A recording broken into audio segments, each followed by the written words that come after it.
It is a time to mourn. It's a time to think, and ultimately a time for action in the United States of America after what is just a horrendous weekend of violence, of Americans turning assault weapons on other Americans.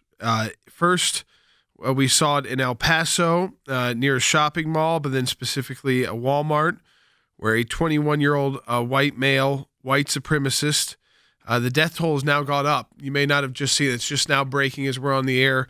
He has killed 21 and injured 26. Then on late in the early morning hours of Monday, but really Sunday evening in Dayton, Ohio, a 24-year-old white male kills 9 and injures 27 in just 30 seconds with an assault rifle. 30 seconds until he was shot and neutralized by police. But he was able to inflict that much damage with an assault rifle. I think we have to have a real conversation in our country. First, we know from that just horrific event in El Paso that the issue of white nationalism, which the president, and white supremacy and racism has condemned. And I think it's very important to hear the president, in his own words, this morning, speaking from the White House. Take a listen. The shooter in El Paso posted a manifesto online consumed by racist hate.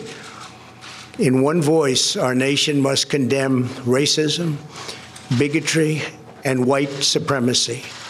These sinister ideologies must be defeated. Hate has no place in America.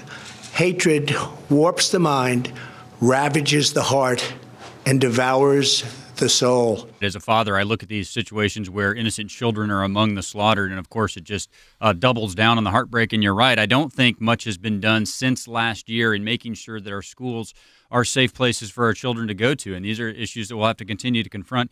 Here's the problem I have, though, Jordan. I mean, whenever we see this, we see a rush on really both sides of this political spectrum. We see a rush on the right to defend a constitutional right without exception. On the left, we see a rush to enact preferred gun control laws. And Jordan, really neither approach brings us closer to actually reducing the number of times that we have to face these situations. I just think we need to get to a place on this issue, which is really domestic terrorism. I mean, let's call it for what it is. When we think about international terrorism, there seems to be a little bit more of an ability to talk about the issue based on merit. I don't see that on this issue, Jordan. I think we need to get to a place where elected officials on both sides of the political spectrum can have a debate, not based on a political position, but on merit, and let's let the best ideas rise.